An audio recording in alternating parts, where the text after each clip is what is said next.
Dance Your Heart on Fire podcast, episode number 5.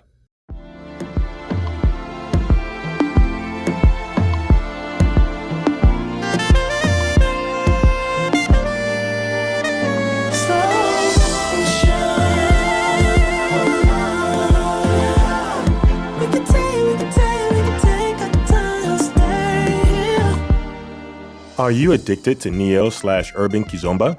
Do you spend most of your free time watching kizomba videos on YouTube and Facebook? Do you daydream about someday traveling to Europe to dance kizomba? If you answered yes to any of these questions, get off your butt and head to the 2nd annual Neo Kizomba Festival in Austin, Texas. We are bringing some of the top European instructors and DJs to you here in the US. Lawrence and Adeline, Isabel and Felicien, Anna Labone, and DJ Snakes. This is all going down July 8th to the 10th in Austin, Texas. Find out more and grab your pass before the next price increase at neokizfest.com. Again, that's neokizfest.com. Welcome to the Dance Your Heart on Fire podcast, the podcast dedicated to inspiring dancers worldwide whose hearts have been touched by music and dance. The universal language of dance and music is spoken by many of us throughout the world. We want to motivate the dancer in you by sharing stories, insights, and ideas to enhance your journey. Join us now with your host, Charles Ogar. Hello, and welcome everyone to the Dance Your Heart on Fire podcast. Today, our special guest is P. Lowe. He is an American songwriter and instrumental. If you guys have been in the kizomba scene, you've probably heard some of his kizomba remixes, or if you're a fan of Archie and Sizzle, you might have heard some of his collaboration work with that. But I'll go ahead and let P. Lowe give a little bit of an introduction about himself. What's going on? My name is P. Lowe. I'm an American musician, singer, songwriter, instrumentalist, everything you can think of music. That's me. That's what I do. I also have wrapped my entire soul around this music/dance called kizomba, mostly music though. Not really the dance, although I've been kind of pressured to learn it. Even though I still can't do it yet. I can't say that I am good at it yet. I'm still learning. Okay, no problem. Next time we get together, I can show you some steps or some moves for sure. Man, I need it, man, because I'm so tired of everybody coming up to me saying, "Can you dance?" or asking me if I could dance it, or asking for a dance, and I'm like, "Nah, I can't really do it. I don't really know." And they're like, "What do you mean? You make the music?" You know what I mean? Yes, so, for sure. But I definitely need some lessons, so I'll be coming to you for sure. That's awesome. So, you listed a lot of things that you did under the scope of music. Can you talk to our listeners a little bit about what inspired you to kind of start with one and then decide to start another skill and then start another skill after that, and just kind of like really absorb and engulf this whole music thing that has kind of obviously super inspired you and get you to where you are today? Yeah, so I grew up with music around my household everywhere I went, whether it was in the car, my father playing out of his stereo on Sundays when we were cleaning up after church, or whatever the case. Like grandma's house was just music everywhere I went. And so I started singing at maybe 2-3 years old, just kind of just stuff around the house. It wasn't really anything, but I guess my parents could kind of tell that I already kind of had something going as far as music. So around 5 years old, they put me in piano lessons. I started playing piano. Wasn't for a long time, maybe a year or 2 years, and I started just kind of playing it after that. That's on my own. Yeah.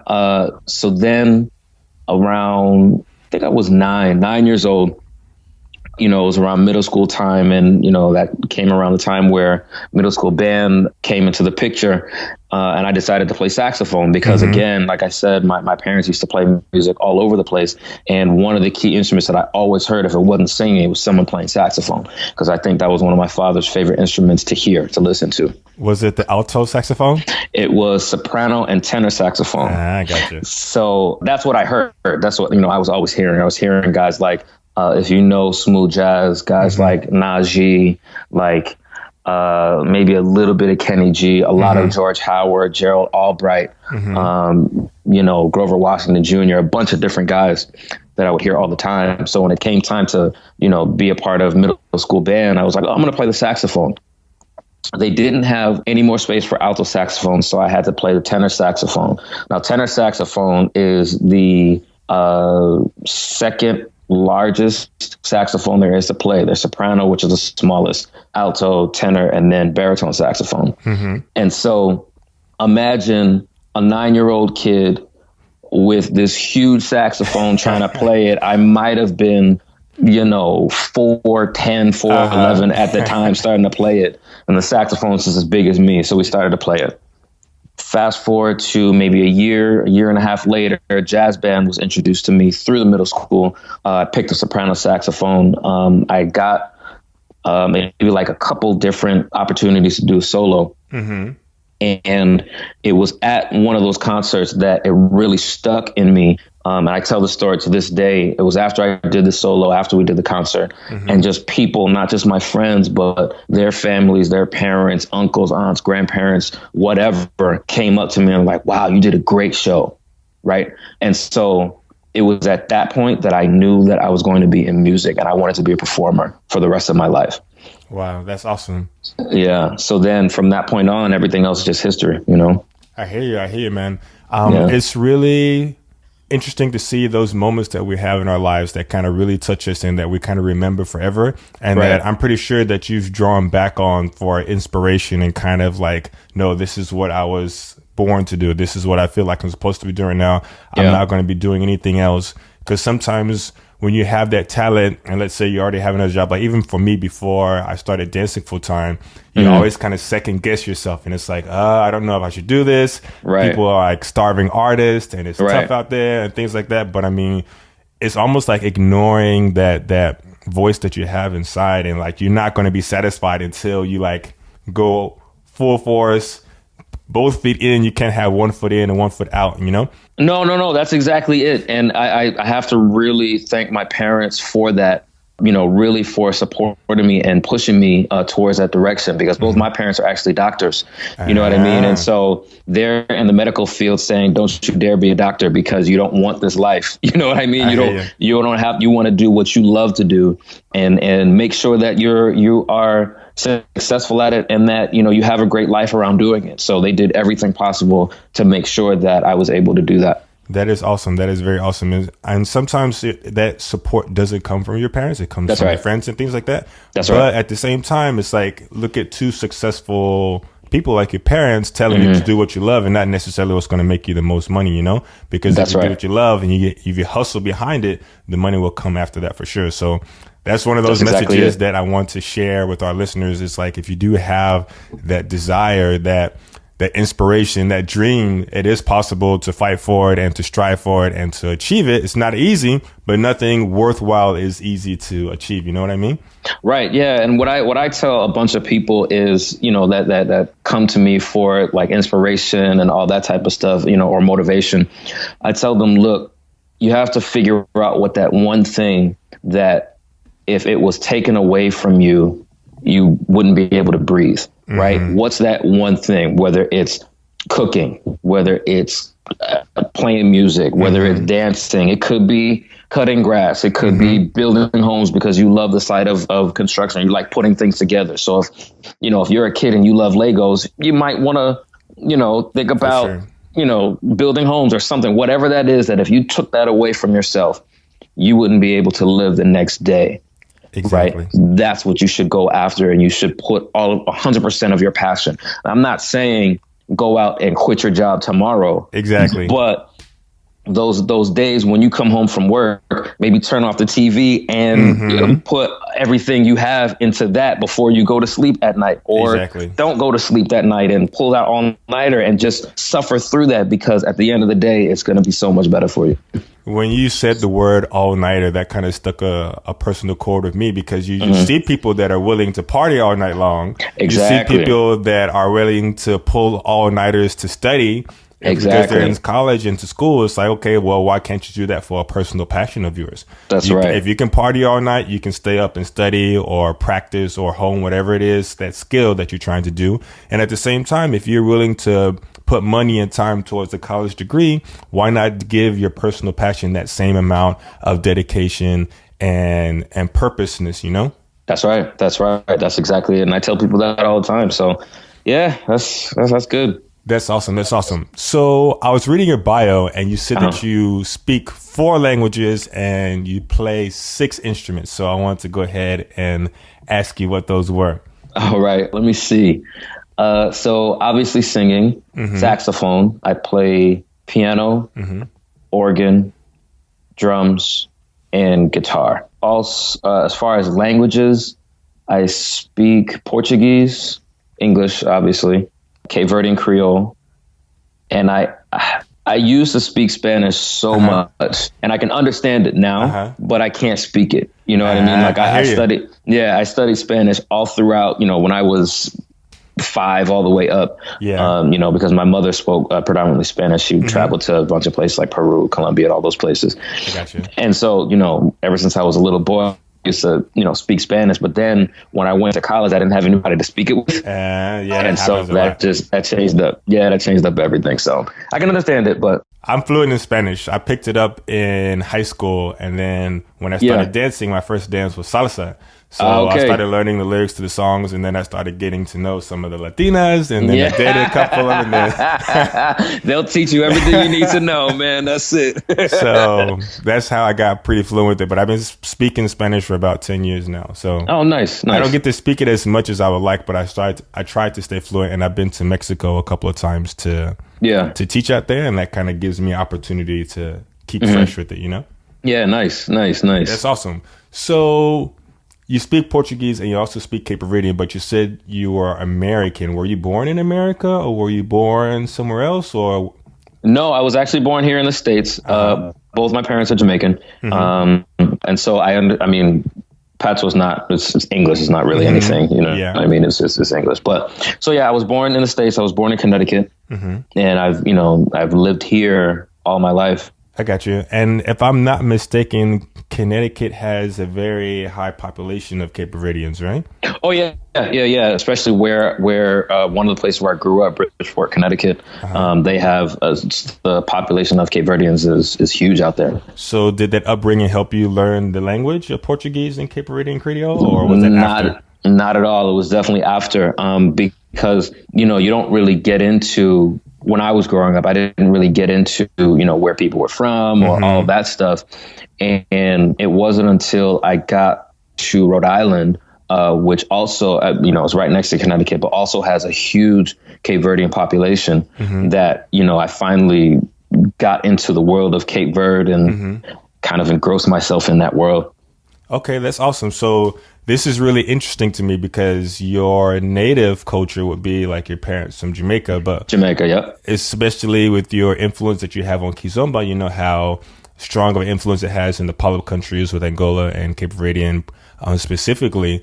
So when did you decide to learn the language and get more involved and learn more about the culture behind kizomba?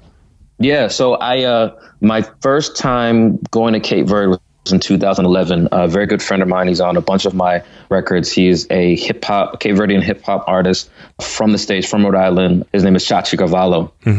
He got the opportunity to go to Cape Verde back in 2011 for the first time. And I want to say he was 32 years old and he had never been. Both his parents were born in Cape Verde and immigrated here to the States. And so, we had made a whole bunch of music before that together. Finally, we got the opportunity to go to Cape Verde to perform at a festival. And so everything after that was just amazing. So we get there, first time for him, first time for me, first time for a bunch of different people. And we completely fell in love with everything there. So as he is basically falling in love with his culture, I'm falling in love along with him, saying, wow, this is just like Jamaica, but nobody's raising their voice about games, or we're not fighting. You know what I mean? Like it's crazy. And so I'm just loving everything about it.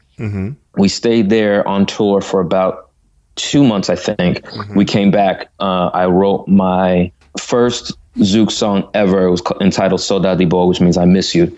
And then after that, everything just went nuts. So were you already producing kizomba music before you went to the trip in Cape Verde? Not at all. Not at all. I didn't even know what Zouk. I didn't know what Zouk was. I didn't know what kizomba was. I didn't know what any of it. I didn't know any of it. So you just kind of like went deep sea diving into the whole kizomba culture. Pretty much. Even like if you really listen to Saudade Boa, it really wasn't even Zouk or kizomba. It was kind of like my take on what I heard, still almost like a Jamaican reggae influence. Yes. You know what I mean? And I still kind of do that now, but it was more so then because I had no idea what I was doing. You know? For sure. So that offers the perfect segue into this next question that I wanted to ask you, because you have your culture, your heritage being Jamaican with both your parents being there, and then also falling in love with another culture. And then you have your passion that sets your heart on fire, which is music. And so you kind of combine all of these three things that kind of set your heart on fire. And now you're starting to produce this music. So what are your thoughts on like fusing musical genres and also fusing cultures to create beautiful things like the music that you've done? I feel like it's a musician's job to do that. You know what I mean? Because music in itself is a universal language. For sure. Right. So, if you get on the dance floor, I can't tell you how many times people have heard me sing in English and I'm in Portugal or in France or something like that. And they're like, they literally say to me, I have no idea what you said, but I love your music. Right. Or even let's get even a bit closer to that. Like, just me playing the saxophone where there are no words, you know what I mean? And I'm playing a Mika Mendes song, which is in Cape Verdean Creole or Portuguese, right? People don't know any of what he's saying, but when I put it into musical terms, right, it strikes a different chord. Yes, it still inspires an emotion, and that's right. The music. That's right. And so, I say that, as a musician, it's basically your job to do that. That's awesome to hear, because you'll see the same thing happen like with the salseros, like sometimes you have a bunch of salsa people who are dancing salsa. They don't speak Spanish, but they love the music. And the same thing with bachata, and the same thing with zouk, and the same thing with tango. Sometimes people fall in love with the dance. They can feel the emotion of the song, but they don't necessarily understand what's being said word for word, but they can still feel the emotions of the producer or the musician that's producing the song, Right. That's exactly it. That is awesome to hear. So now that you've had kind of this experience with kizomba, and now you already have like your musical talents, and you decided to kind of put that together over the past year or two here, you've kind of been impacting the kizomba scene more and more, putting more and more kizomba music out there. My next question here will be, how much does the culture mean to you? Meaning like kind of holding on to your own culture and then also using another cultures to kind of create something new. And how much would you say that influences what you do? Well, I mean, everywhere I go, I always rep Jamaica, no matter what. All you know day, what I mean? It's just all day. I have to, as a proud Jamaican and coming from other proud Jamaicans, I have For to. Sure. You know what I mean? But I think that just, I don't really know how to explain it. Like just with the music in itself, I feel like I have to. Yes, it's like a feeling inside that you have to kind of express from within yourself. Right. So, I take the culture everywhere I go, but with that, I also respect other cultures. Yes, for sure. when I travel to Portugal, I make sure that I know exactly what I'm saying when I'm up on stage, or if I go to France, I know exactly what I'm saying when I get up on stage. But, as far as, I don't really, I rep my culture, but I'm not going to say, you got to be Jamaican and I have to do reggae music. And exactly. No, it's not, it's not that. And that's a beautiful thing. I think, like, especially nowadays with the technology and like Facebook and Instagram, like you can like somebody's post from China to Mexico to Canada to Europe, like in a matter of like 2 minutes, That's it. And we're able to kind of see, and the key word that you said before was respect each other's cultures. Right. And allowing that to inspire our own and like kind of create these new kind of fusions. And I think kizomba itself is a fusion. It was like a fusion of different rhythms when it started off. And I feel like that fusion is continuing to go on. You mentioned in your bio that you had several musical influences from kizomba, zouk, R&B, Afro house, and neo soul, which is the one I wanted to talk to you about here as well. Yeah. What kind of music did you listen to growing up, and how do you feel that is affecting the music that you're creating now? So, like I said, I listen to, there's music everywhere in my house. So between gospel music to classical music to rock to, smooth jazz, neo soul, everything you can think of went through my house or went through everywhere that I went. So, I attribute all of what I heard and put a lot of that stuff in my music. So when people hear what I create, it is all the response that I get is beautiful, sounds like a movie, you know what I mean? And the reason why is because I grew up really kind of honing in on movie scores and all that type of stuff. And actually, when I went to college, I actually majored in it's called modern culture media. It's the theory behind movies and all that type of stuff. I gotcha. And my goal was to create movie scores for films. So now, I take a lot of that with me, a lot of that training with me now, and put a lot of that in my music as well. So I'm curious to know if the movie scores and the kind of like you're dabbling into that ties into your performance on stage. I got a chance to see you perform live when you were at the DC Bachata Festival last year, and you put on a really good show. You were there with Archie and Sizzle, and we'll talk about them here in a few minutes. But one of the things that I read in your bio that people really like is that just your energy on stage. So you have your passion, you have your respect for the cultures, you're creating something new, you feel like you're expressing this magical feeling that you have inside. What do you do to kind of express that on stage? I wish I knew, man. I really don't know the answer to that question. So when the first time that I told you about that I performed, literally the feeling that I got was, for lack of a better word, heavenly, right? And so literally when I'm on the stage, I know that it's a great performance if I can almost see myself performing on top of like everybody else, right? So it's almost like a astral projection where I can almost, see everything that's going on. I'm looking down on the whole performance.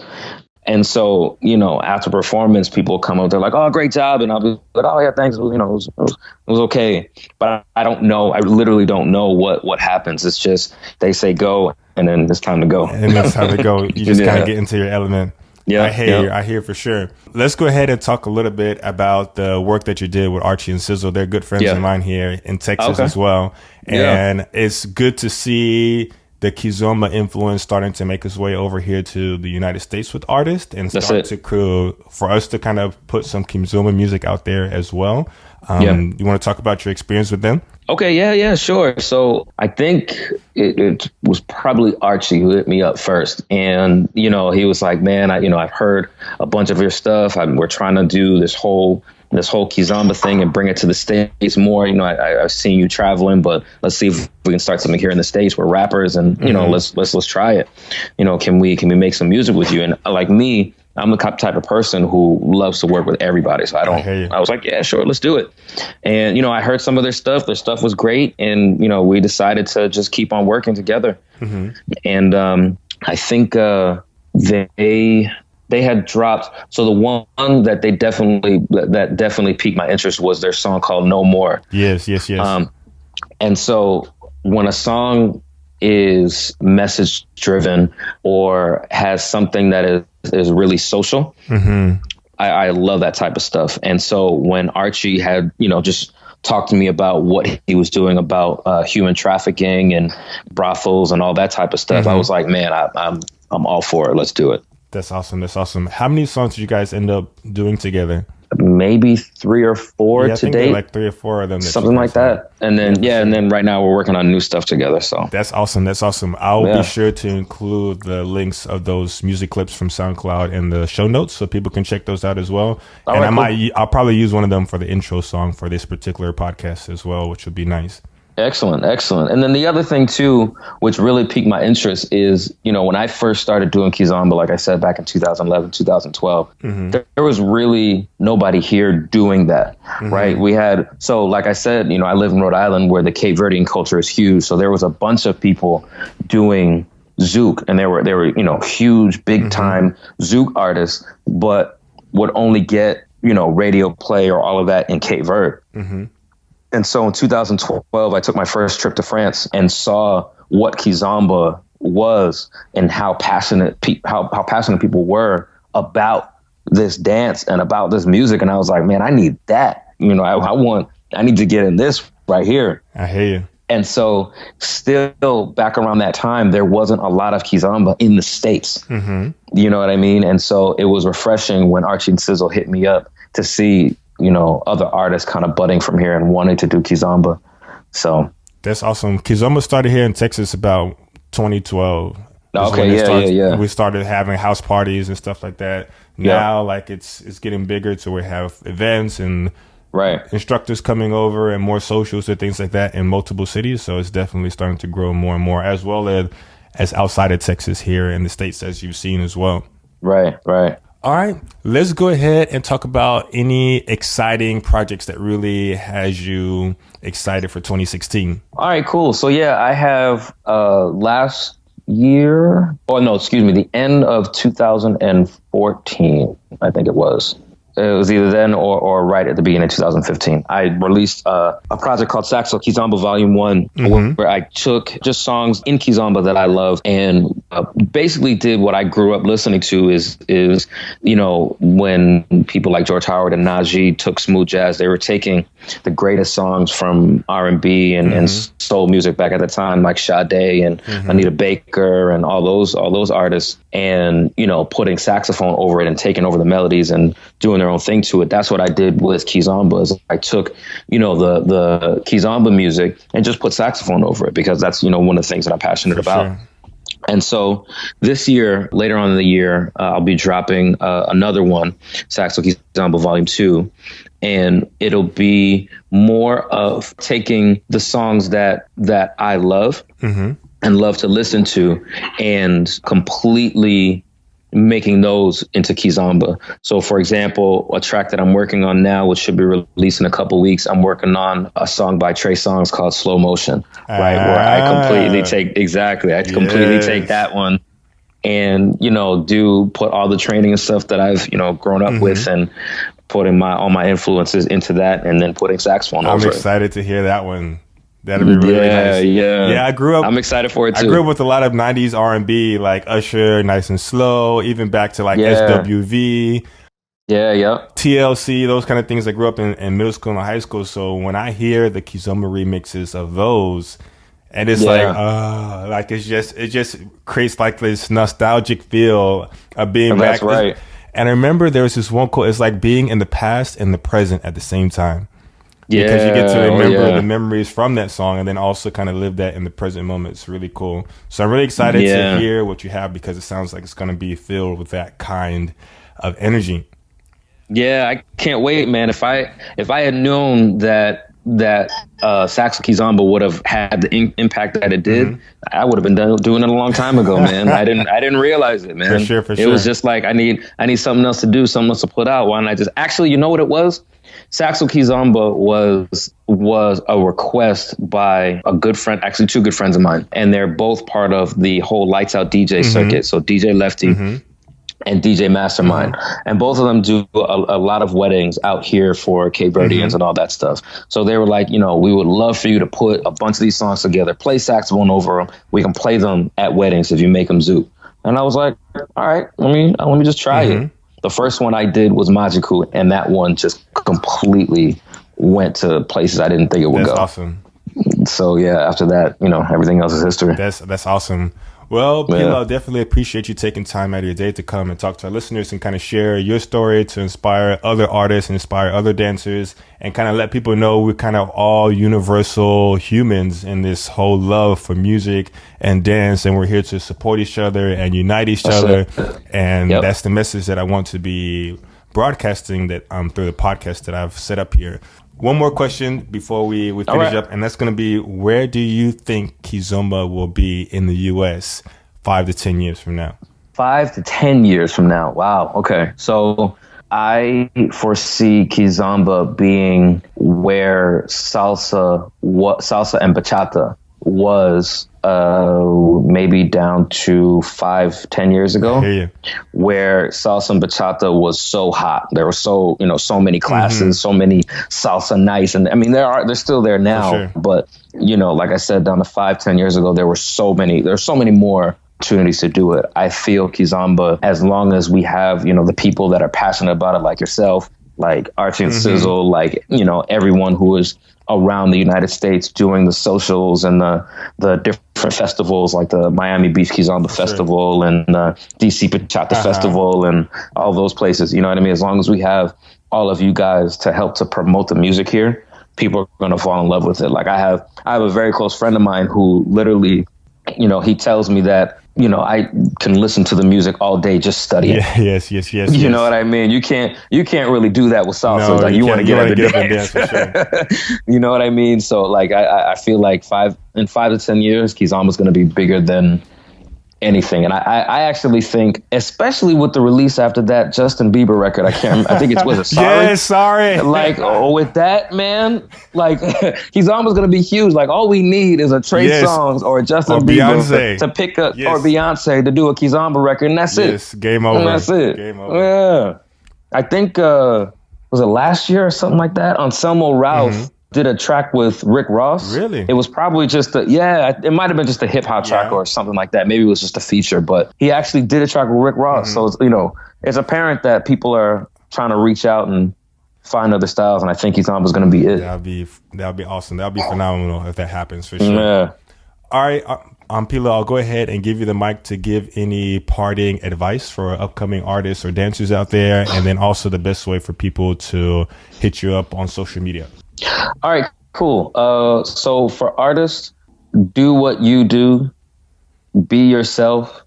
Don't try to be different. Don't try to be the next big thing. If you put everything that's in your heart into your music, into your craft, it'll come out, and you know, people will connect with it, because that's what music is. Like I said before, it's a universal language. So there's someone out there, whether it's one person, whether it's millions of people, that will connect with what it is you're trying to put out as far as your music. Make sure you don't stop, and make sure you have help along the way, and study your craft. Don't just, you know, get up and go to the studio once in a while, or I'm just going to create once in a while. I'll just practice your craft. Like I still practice to this day, whether it's practicing saxophone or practicing mixing or practicing production, whatever the case, I still practice, and I still am eager to learn about whatever. So that's it for artists. If you want to find me, everything is Pilo Music, whether it's pilomusic.com, Facebook/Pilo Music, Twitter, Pilo Music, Instagram, Pilo Music, Snapchat, Pilo Music, everything Pilo Music. For sure. And I'll be sure to put all those links there in the show notes for people to check those out as well. So Pilo, it's been awesome talking with you and chatting with you. Thanks for taking time to talk with our listeners here, and we'll see you guys in the next episode. Definitely. One love. Thank you for checking out the Dance Your Heart on Fire podcast today. be sure to check out neokizomba.com for links to everything that we chatted about today, as well as some awesome free resources to enhance your kizomba journey.